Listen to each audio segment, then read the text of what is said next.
मीराबाई आईसाहेब यांच्या पुण्यतिथी सोहळ्याच्या निमित्ताने महासांगवीच्या या गडावर ज्यांना भगवान बाबांनीच आरक्षण दिलेलं आहे, जेव्हा आरक्षण तर आम्ही आता होतो, पण त्या काळात भगवान बाबांनी आरक्षण दिलं, त्या गादीवर स्वतः विराजमान आमच्या राधाताई, आमच्या आईसाहेब, मंचावर उपस्थित सर्वच मान्यवर, आज जीवन गौरव पुरस्कार प्राप्त ज्यांना झालाय ते विवेक देशपांडे हे माझे पालक होते हॉस्टेलमध्ये आणि आज मला त्यांना पुरस्कार द्यायचा आहे. मी बघितलं म्हणलं आमच्या गोंधळात तुमचं काय काम आहे इकडे तर ते म्हणले मला पुरस्कार आहे. त्यांना पुरस्कार मिळालाय. मंचावर आमचे ते बरके नाशिकचे कांद्याचे व्यापारी आहेत, नेहमी भरभरून गडासाठी करत असतात, त्यांचं पण आपण स्वागत केलं. शंकर देशमुख, मधुकर गर्जे, महेंद्र गर्जे, अजय धोंडे, अनुरोध सानप, सूर्य बरके, मी आताच नाव घेतलं, आमचे ॲडव्होकेट घुमरे, आता मी सगळ्यांनाच ओळखते, सगळ्यांचे नाव, रामदास बडे, सगळ्यांचे नाव, तुमचे 3च नाव लिहिले होते. लिहिणार आमचं फार आळशी आहे, त्याला काय माहित नाही का, सगळे लोक रे लिहिलं नाही नाव सगळ्यांचे. आता मला एवढे टोपे आहेत, त्याच्यात सगळ्यांचे तोंड बघू शोधून काढावं लागतं. तर सर्व मान्यवर, सर्व वडीलधारी मंडळी, फेटेवाले, टोपीवाले, सर्वांना माझा नमस्कार. सर्व माझ्या माय माऊल्या, इतकं प्रेम मला देतात तुम्ही. तुमचा एक एक कटाक्ष, एक नुसतं नजर तुमची आहे ना, तर मला वाटतं की एक आशीर्वाद आहे ईश्वराचा. तुम्हालाही माझा प्रणाम. आणि एवढ्या संख्येने इथे उपस्थित या कार्यक्रमाला पूर्ण धिंगाणा, म्हणजे धिंगाणा म्हणजे चांगला धिंगाणा, ओरडा जोश जल्लोष, गाणे, घोषणा, हे सगळं करणारे माझे सगळे युवा बांधव. मी खरं तर आज आईसाहेबांनी महादेवाचं मंदिर इथे केलंय आणि मला महादेवाच्या दर्शनाला बोलवलं. मी या गडावर किती वर्ष झाली येते. मी पहिल्यांदा बाबांबरोबर आले होते तेव्हा आपण विठोबा रुक्मिणीचं, नाही त्याच्या आधी काहीतरी वेगळं होतं, विठ्ठल रुक्मिणीची मूर्ती बसवली होती तेव्हा आले होते. मला वाटतं विजूभाऊ होते तेव्हा आमच्या गाडीत, कैऱ्या फिऱ्या सगळं घेऊन आलते आणि आम्ही इथे आलो होतो. आणि हे खरं आहे की मुंडे साहेबांनी सांगितले की पंकजा, आता हे गड आला, तू यायचंय रेग्युलरली इथे यायचंय. आणि तेव्हापासून 1-2 वर्षाचा अपवाद वगळता, जेव्हा मी नाही येऊ शकले, खासदार प्रीतमताई तेव्हा आल्या, तर मी नेहमी या गडासाठी आले. आईसाहेबांनी सांगितलं ते खरं आहे की त्या दिवशी काही कार्यक्रम असा आला, जरा काय झालं, माझ्या पियेचं झालं लग्न, तो आनंद, त्या लग्नाच्या गोंधळात त्यांनी एकाच टाइमला 2 कार्यक्रम दिले आणि तो कार्यक्रम होता माझ्या स्वतःच्या मंत्रालयाचा. मग आमचे केंद्रीय नेते पण त्याला येणार होते, सगळे अधिकारी येणार होते, म्हणून मग मी काहीतरी केलं नियोजन. म्हणलं आईसाहेबांच्या, म्हणजे मीराबाई आईसाहेबांच्या मनात असेल तर नक्कीच मी इथे येईन त्यांचे आशीर्वाद घेण्यासाठी आणि आमच्या ताई आईसाहेबांचे आशीर्वाद घेण्यासाठी. खरं तर त्यांचं वय काही खूप नाही आहे आईसाहेबांचं, पण आम्ही त्यांना आईसाहेब म्हणतो. पण एक मैत्रिणीचं नातं, कारण शेवटी तरुण अगदी वयात 15व्या-16व्या वर्षी गादीवर बसल्या, त्यांनी पण त्यांच्या जीवनामध्ये सतत कीर्तन करणं, घसा कोरडा करून लोकांना बोलणं, एवढा प्रवास करणं एवढं काही सोपं नाहीये. पण मला असं वाटतं की त्यांनी आणि मी एकत्र काम करायला सुरुवात केली किंवा एकत्र आलो, एक धागा बांधला, तेव्हापासून त्याही मोठ्या होत गेल्या, मीही मोठी होत गेले आणि गडही मोठा होत गेला. हे किती पुण्य आहे. खरं सांगते की जीवनामध्ये कुठल्याही गडावर लोक का जातात मला माहित नाही. त्या गडावर असणाऱ्या लोकसंख्येमुळे जात असतील की आपण त्या गडावर गेलो, गडाच्या एखाद्या व्यक्तीला हातात घेतलं म्हणजे गड आणि सगळी लोकसंख्या किंवा सगळी येणारी पब्लिकच आपली होते असं वाटत असेल कुणाला. पण माझं उलट आहे हो, मला पब्लिक आपली असते म्हणून गडावर जावं वाटतंय. म्हणजे पब्लिक आपली करायची म्हणून जावं वाटत नाही. येणारा माणूस हा आपला असतो. मी कधीच त्या कार्यक्रमात जात नाही. खूप कार्यकर्ते म्हणते ताई इकडे या, एवढा सप्ताह आहे तेवढा सप्ताह आहे. मी नाही, सप्त्यात माझं काय काम आहे, सप्त्यात आईसाहेबाला न्या, सभेला मला न्या. हे गडबड होते. मग सभेला आईसाहेबांना सप्त्यात मी म्हणलं गडबड होईल ना, ते गडबड होते. त्यामुळे राजकारणामध्ये आणि धर्मकारणामध्ये एकमेकांबरोबर त्यांचं नातं तर असलंच पाहिजे, पण तेवढीच विरक्ती देखील असली पाहिजे. राजकारणात काम करणाऱ्या माणसांनी धर्मात हस्तक्षेप करू नये आणि धर्मामध्ये काम करणाऱ्या व्यक्तींनी राजकारणापासून वैराग्य धारण केल्याशिवाय तो धर्माच्या रथावर विराजमान होऊ शकत नाही. आपल्याला शिवाजी महाराजांपासून आतापर्यंत माहिती आहे की दरवेळी राजसत्ता आणि धर्मसत्ता ही हातात हात घालून चालत असते. आमच्या प्रधानमंत्री नरेंद्र मोदींचं बघा, एवढा जग बघायला, जग एवढा मोठा महाकुंभ होतोय. आमचे योगी तिथले जे आमचे मुख्यमंत्री आहेत त्यांचं बघा किती व्यवस्था, रोज करोडो लोक येत आहेत. आणि बरं, पहिले लोक धर्माचं काम करणारे जात होते, त्यांच्या पाया पडायला आजूबाजूचे पंचक्रोशीतले जातात. आता या बीड जिल्ह्यातलेच 25-50 हजार लोक कुंभात जाऊन डुबके मारून आले असतील. म्हणजे पुढचं पाप करायला मोकळे का? अरे बाबा, आता एक म्हणजे बघायला गाड्या झाल्यात, पैसा झालाय, सुविधा झाल्यात, खायला प्यायला सगळं रस्त्याने सगळं छान आहे. पहिले कसं होतं, शिदोरी बांधून जावं लागायचं, बैल झोपू जावं लागायचं. आता तसं राहिलेलं नाहीये. 5-6 मित्र बसले, पट्टी केली, पेट्रोल घातलं, कोणाची तरी गाडी घेतली की निघाले. एवढे लोक तिथे झाले, म्हणजे साधूंपेक्षा बाकीचे लोक बघायला. त्याच्या आपण व्यवस्थेमध्ये कुठेही सरकार कमी पडलं नाही. कारण जे आपले मूळ आहे, जे आपला विश्वास आहे, ज्या संस्कारांवर आज हा देश उभा आहे, त्या संस्कारांवर आमच्यासारखे लोक उभा आहेत, ते संस्कार कधीही सोडून चालणार नाही. भगवान बाबांच्या विषयी माझ्या मनामध्ये काय मी कधीच शब्दात सांगू शकणार नाही. भगवान बाबांच्या दर्शनासाठी मला कुठे जावं लागत नाही. मी डोळे जरी बंद केले तर मला साक्षात भगवान बाबांचं दर्शन होतं. हे माझ्या अंतर्मनामध्ये त्यांच्या पवित्र स्मृती आहेत.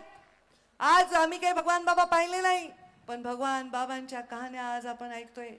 स्वतःला इतकं सत्व तत्व इतकं मोठं की स्वतःपेक्षा मोठं. आज जर कुणाला म्हणलं, बाबा तुझ्या हातातलं घड्याळ कुणाला काढून दे, तुझ्या केसातला एखादी गजरा कुणाला दे, एखाद्या बाईला म्हणलं तिला रडू येईल. पण आपलं जीवन समाजाला देणं एवढं सोपं नाही. आणि त्या समाजाने खोटे आरोप केल्यानंतर स्वतःला एवढी कडवी शिक्षा ज्यांनी करून घेतली, स्वतःचं सत्व सिद्ध करण्यासाठी, त्या भगवान बाबांचे दर्शन हे खरंच डोळे मिटू. ज्याच्या मनात पाप नाही, ज्याला मनामध्ये कुठल्याही प्रकारचा, ज्याच्या मनामध्ये कुठलाही स्वार्थ नाही, त्यालाच होतात ना. नाही तर भगवान बाबांची मूर्ती जरी गच्च धरून बसले, मनामध्ये पापी विचारायचा काही उपयोग होणार. तसाच आमच्या मीराबाई आई साहेब, मी पाहिलं नाही कधी, पण ताई तुमच्या रूपाने आम्ही त्या कशा असतील याचा विचार सुद्धा करू शकतो. अशा प्रकारचं काम आपल्याला आता आधुनिक आहेत.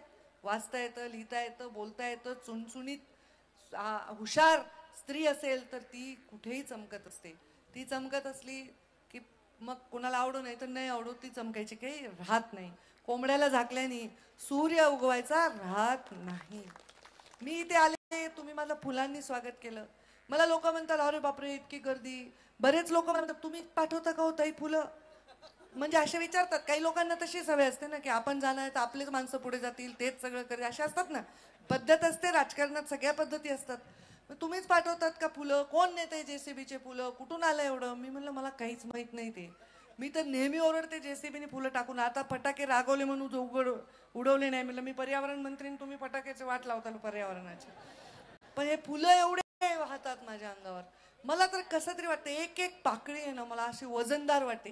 कारण फुलं आपण असंच वाहत नाही ना कोणाच्या अंगावर. फुलं आपण किती श्रद्धा असेल तरच वाहतो ना. आणि तुम्ही मला हार घातला, बुके दिला एवढं वाटत नाही, पण जेव्हा माझ्या अंगावर तुम्ही फुलं टाकता, प्रत्येक पाकळी टनाची होते बघा. मला वाटतं की एवढ्या टन वजनाखाली नाही. आणि मग तुमचं प्रेम तर असं आहे का, प्रेमाने माझ्या असे वळव उमटतात पुन्हा संध्याकाळी अंगावर. इकडून खेचतात, तिकडून खेचतात बाया, डोक्यावरून हात, इडा पिडा. माय माझी गोपीनाथाची हारणी आली ग माझी. पुन्हा एक आजी मला म्हणली, ए आली नागिन बीड जिल्ह्याची. मी असं बघितलं, बीड जिल्ह्याची नागिन आणि गोपीनाथची वाघीन. मला आता नागिन आणि वाघीनचा संबंध काय मला काही कळला नाही. पण ह्या सगळ्या त्यांच्या मनातल्या पवित्र भावना आहेत. एवढं प्रेम आहे. त्यांना काय करायचं? तुम्ही यांना काही दिलं तरी बसत नाहीत हो. 2-2 तास काही दिलं तर कुणी येऊ द्या जगात, बसत नाहीत ह्या. पण ह्या लाडकी बहीण योजना सुरू झाल्यानंतर तर खूपच प्रेम करायला. पण माझ्या तर आधीच लाडक्या बहिणी आहेत ना. आधीच तुम्ही माझ्यावर प्रेम करता. म्हणजे मी तुमची लाडकी बहीण आणि तुम्ही माझ्या लाडक्या बहिणी आहेत, माझ्या माऊल्या आहेत. इतकं प्रेम तुम्ही मला देताय. मंत्री झाले काय नाही झाले काय मला काहीच फरक नाही. असंच तुडवत होते मागच्या वेळी, असेच JCBने फुलं, असंच प्रेम. मला तर काही फरक कळत नाही प्रेमात. पण कर्तव्यात आणि अधिकारात फरक आहे. आणि तो तुमच्यासाठी आहे. 5 वर्ष तुम्ही एवढंच प्रेम केलं, कमी केलं का? मला उलट जास्तच केलं. मी मंत्री नव्हते, आमदार नव्हते, खासदार नव्हते, पण मी प्रेम तुमचं घेऊ शकते, पण त्या प्रेमाच्या बदल्यात तुम्हाला विकास देऊ शकते, न्याय देऊ शकते, हे केवळ मी आता सत्तेत स्थापन झाल्यामुळे मी करू शकते. मला असं माझं गणित आहे माझ्या आयुष्यामध्ये, 365 दिवस एका वर्षात असतात.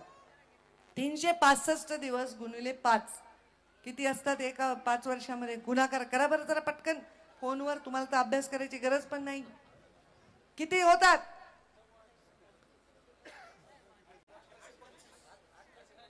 1825 दिवस आहेत माझ्याकडे सत्तेचे. आता त्या 1825 दिवसामध्ये समजा 225 दिवस तर असेच जातात.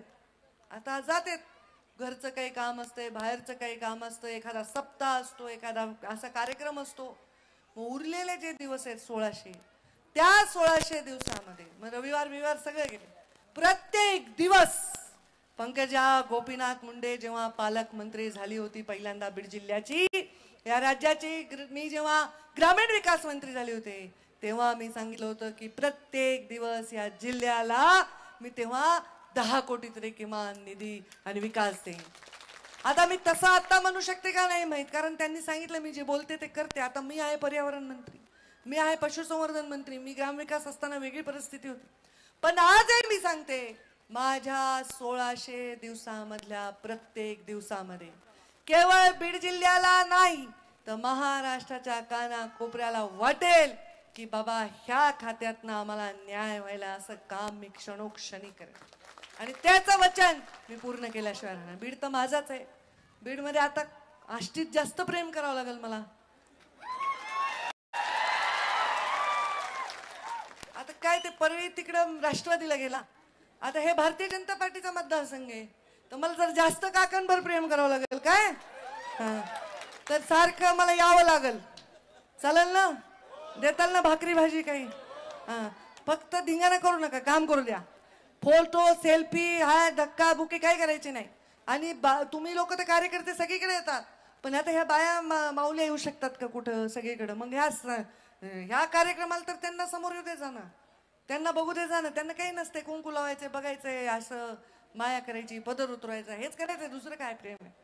तर मी लक्ष देणार, प्रत्येक कामात लक्ष देणार. पण ह्याचा अर्थ तुम्हाला जसा घ्यायचा तसा घेऊ नका.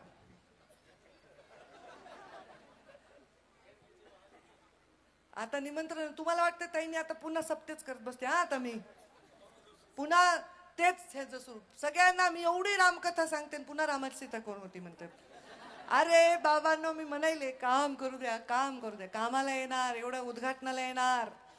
आणि मी या बीड जिल्ह्याला जसे पहिले 5 वर्ष सुखाने तुम्ही काम केलं, आता मी संपर्क मंत्री आहे आणि पालकमंत्री अजितदादा आहेत. आता या असलं कॉम्बिनेशन पण पुन्हा मिळणार नाही ना, की अजितदादा स्वतः पालकमंत्री म्हणून आहेत, त्यांनी अर्थमंत्री देखील आहेत, आणि पुन्हा मी आहे. फक्त त्यांना आणि मला दोघांनाही तुम्हाला चांगलं काम दाखवावं लागेल, शिस्तीने काम दाखवावं लागेल. तिकडं शिस्त आहे, आता मलाही शिस्त आहे, पण तुमचे लाड करते, मी आई आहे ना. पण ते शिस्तीने आणि काम करून दाखवलं तर काम भरपूर आपल्याला करता येईल. आणि त्यामुळे तुम्ही सगळेजण ह्या आश्वस्त राहा. तुमच्यासाठी क्षण न क्षण, खोटं काम तर आपल्याला जमतच नाही, कधीच जमत नाही. माझ्याकडे कोणी अश्रू घेऊन आलं, कोणी जर आले तर लगेच मी ते काम मार्गी लावते. मला आठवतंय मी राजकारणात होते, मी सरकारमध्ये नव्हते, कारण 2014ला जेव्हा मी ग्रामीण विकास मंत्री झाले, एवढे शिक्षकाचे टोळकेचे टोळके माझ्याकडे यायचे रडत रडत. ताई आम्ही 15 वर्ष झाले आम्ही त्या कुठं गावात आहे ताई, फळी लावून नदीवर फळ्याला पळ्या जोडून आम्ही त्याच्याहून चालत शिकवायला जातो. ताई माझी बायको विदर्भात आहे, ताई मी कोकणात आहे, ताई माझा डिवोर्स होते, ताई माझी लेकरं एकटे, काही ना काही रोज रडायचे. आम्ही काय बाबा तुम्हाला मिळत नाही म्हणे ताई. एक असा पहिले असा एक प्रयोग होता की विशेष उल्लेख असा केल्याशिवाय शिक्षकाची बदली व्हायची नाही, आणि त्या शिक्षकाची एवढी पिळवणूक व्हायची हे त्या शिक्षकांच्या तोंडून मला जेव्हा कळलं. 12 लाख 15 लाख 20 लाख बिचारे कुठून आणले होते गरीब शिक्षक, त्याची परिस्थिती व्हायची. आणि अशा वेळी ऑनलाईन शिक्षकांच्या बदल्या करण्याचा निर्णय हा तुमच्या लेकीने घेतला. त्यांना त्या पिळवणुकीतून सोडून घेतलं. ते लोक रोज माझ्याकडे यायचे, आता मग पेढे घेऊन. मी बघा मला एकदा काम झाल्यावर पुन्हा सत्कार, पेढे, साडी काही लागत नाही. तुम्ही फक्त काम झाल्यावर जिथे आहे तिथून आशीर्वाद द्या. त्या लोकांच्या बदल्या इतक्या अनधिकृत झाल्या, जेवढ्या जागा बीड जिल्ह्यात नव्हत्या तेव्हा मी आमदार नव्हते, माझी सरकार नव्हतं तेव्हा एवढ्या जागा नव्हत्या, तेव्हाच्या शिक्षण अधिकाऱ्याला सस्पेंड करावं लागलं. माझं सरकार नव्हतं, जिल्हा परिषदचा अध्यक्ष माझा नव्हता, शिक्षण सभापती मी नव्हते, तर त्या बिचाऱ्या लोकांना आणलं तर जागा नाही. जागा त्यांच्या निर्माण करून 30-40 शिक्षकांना इतर ठिकाणी अकॉमोडेट करून त्या बिचाऱ्यांनी तिकडेही गेले इकडेही गेले अशी त्यांची परिस्थिती निर्माण झाली. आणि ते माझ्याकडे आले अश्रूभऱ्या नयनांनी, अक्षरशः त्यांना माझाच चहा पाजवला आणि माझेच पोहे खाऊ घातले आणि मी काम केलेलं आहे. कुणाची मिंदी गोपीनाथ मुंडेची लेख कधीच नाही, कधीच नाही.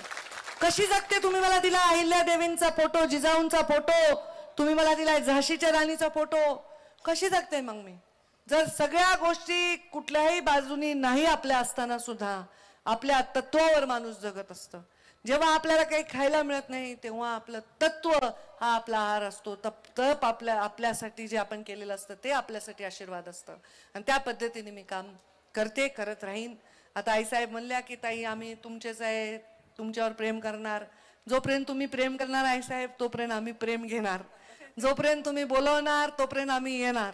आता कसं झालंय की अनुभवामुळे भीती वाटते, अनुभवामुळे वाटतं की बाबा दृष्ट लागू नये एवढ्या प्रेमाला, कारण अशी लागते पुन्हा.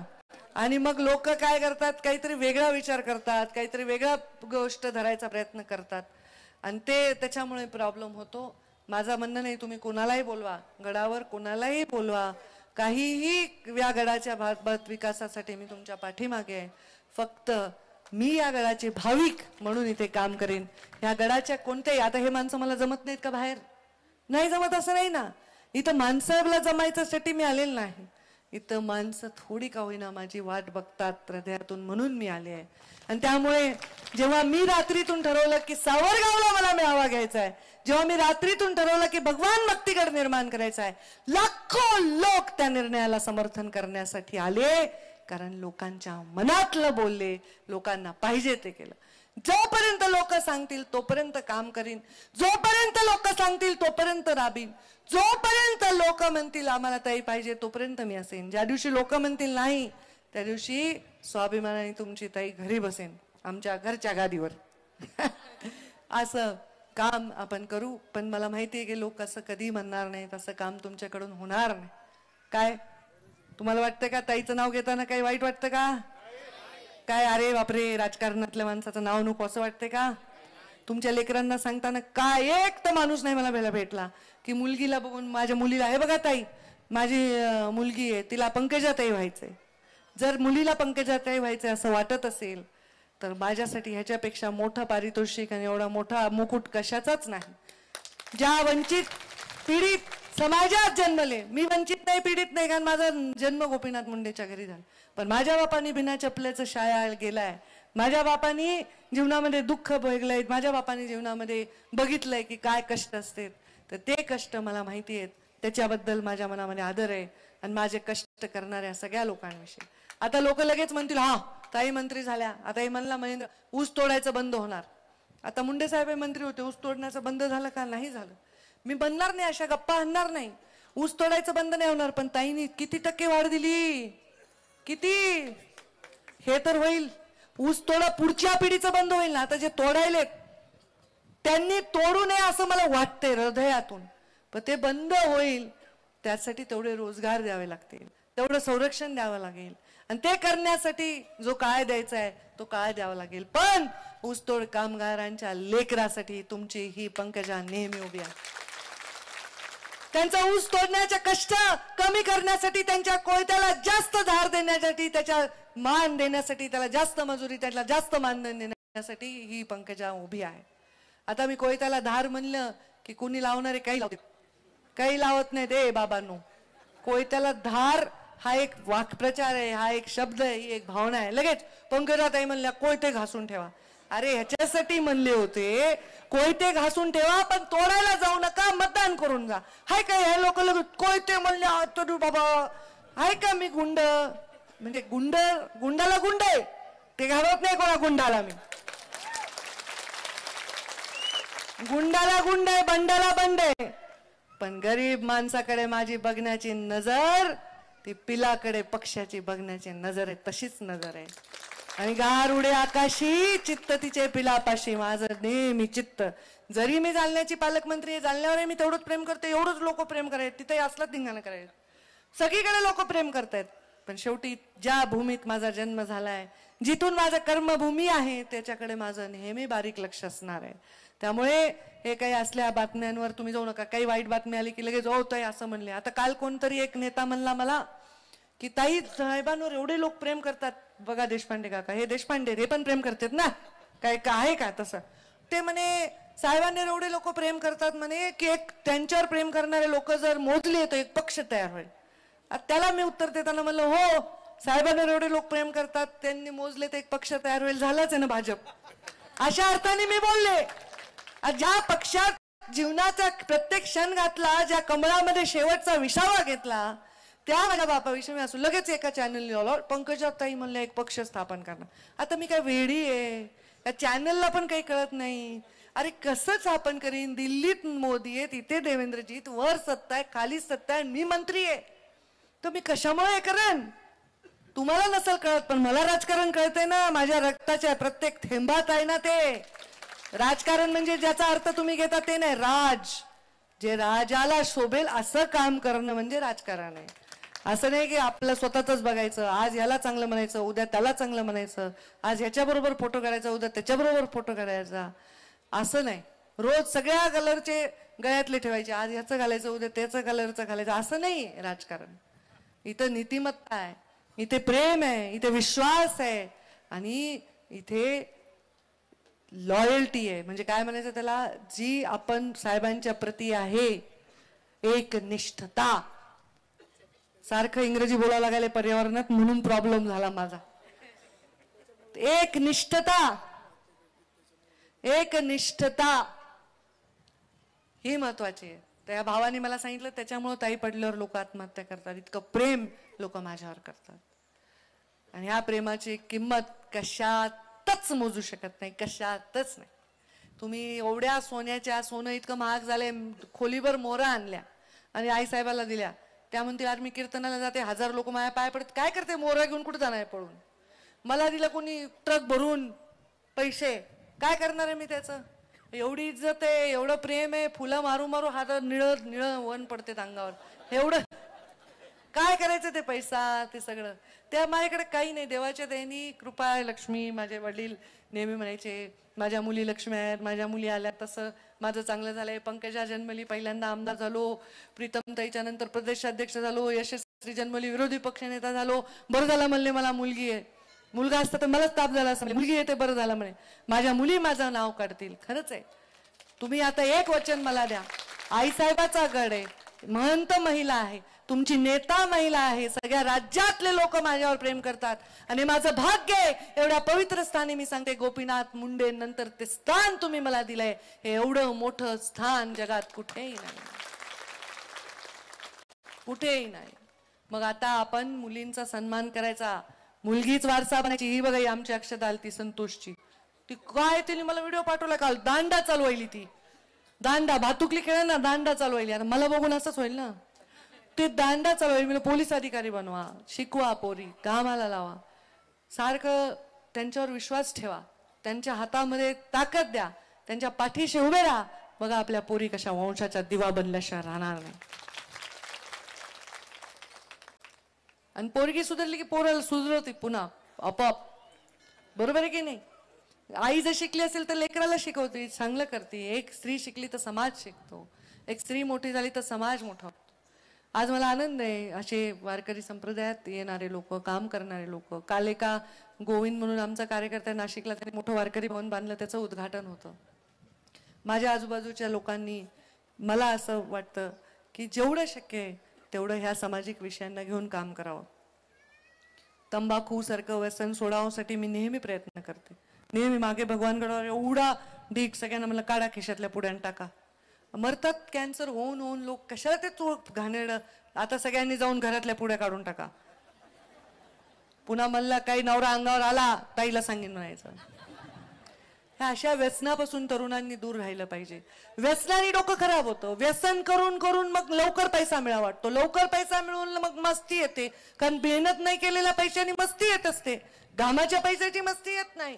व्यसनाधीन झालं की मग डोकं नाही चालत, मग गुन्हेगार कडे माणूस जातो. या डोंगर कपाऱ्यामध्ये वामन भाऊनी आणि भगवान बाबांनी हे जे सप्ते लावून दिलेत, हे नारळ जे दिले, जे नारळ आपले महंत घेतात दोन्ही गडावरचे आणि तिथे सप्ते करतात, तिथे येऊन कीर्तन करतात, ही परंपरा एवढ्या वर्ष जुनी ही कशासाठी होती? डोंगरातल्या लोकांना खायला नाही मिळालं तर त्यांचे नीतिमत्ता ढोळणे, त्यांनी शिकावं, कुठे दरोडे घालू, कुठे काही करू, असं करू नये, ही तळमळ लोकांमध्ये होती. कारण त्या काळात कुठे रोजगार नव्हता, अडचणी निर्माण व्हायच्या. त्यामुळे ते शिकवण आताच्या काळात गरज आहे का? आता गाड्या आहेत, शिक्षण आहे, सगळं आहे. थोडं कमीच भागवायची सवय लागली ना, माणूस सुखी राहतो. मला आता मी म्हणलं नाही मला हेच व्हायचंय, राष्ट्रपती व्हायचंय अमेरिकेचा, तर मी दुःखीच होईल ना. जे आपण आहोत त्याच्यात भागवलं तर आनंदी राहतो माणूस. आणि मोठे मोठे स्वप्न पाहण्यासाठी दुसऱ्यांच्या अंगावर पायऱ्या म्हणून चढलेला माणूस कधीच मोठा होत नाही. इतिहास झाला साक्षी. स्वतःच्या जीवावर मोठा झालेला माणूस इतिहास लक्षात ठेवत असतो. केवढी मोठी अफाट मोगल सेना होती, पण छत्रपती शिवरायांच्या सह्याद्रीमध्ये घुसूच शकत नव्हती. कळायचंच नाही कुठं येतात, कुठून गायब होतात. हे म्हणायचे अरे हे मराठे मावळे कुठून गायब होतात, कळत नाही कुणाला. आमच्या पुण्यश्लोक अहिल्यादेवींनी किती रंगला राज्यकारभार केला आणि किती मंदिरं बांधले. मी जगात कुठेही गेले तर अहिल्यादेवींचंच मंदिर आहे, कुठे महादेवाचं केदारनाथ पर्यंत मंदिर बांधले.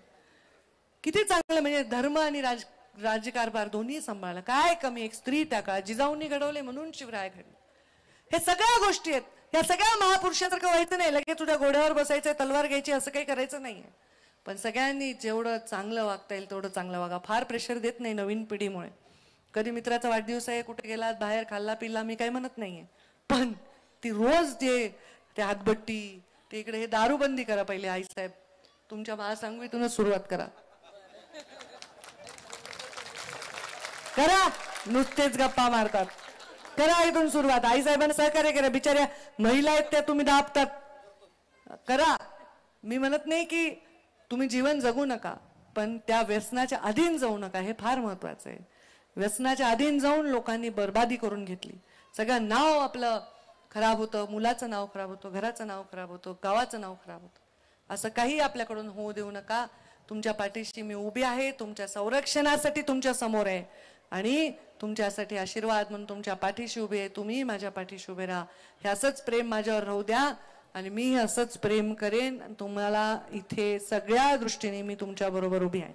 मला खरं खोटं कळते. कोणी कार्यकर्ता लावून देण्यासाठी म्हणते ते असंच करायला आहे, ते मुद्दाहूनच करायला आहे. माझं मला कळतं, ज्याचं मुद्दाहून होतंय त्याच्या मागेच आहे मी. काही घाबरायचे कारण नाही. एकदम बिंदास चांगल्या पद्धतीने आपण सगळे काम करा. तुमच्या पाठीशी मी उभी राहीन. आईसाहेबांचे आशीर्वाद आणि मीराताई संस्थानाचे आशीर्वाद मला नेहमी आहेत आणि असेच राहावे हीच ईश्वरचरणी प्रार्थना.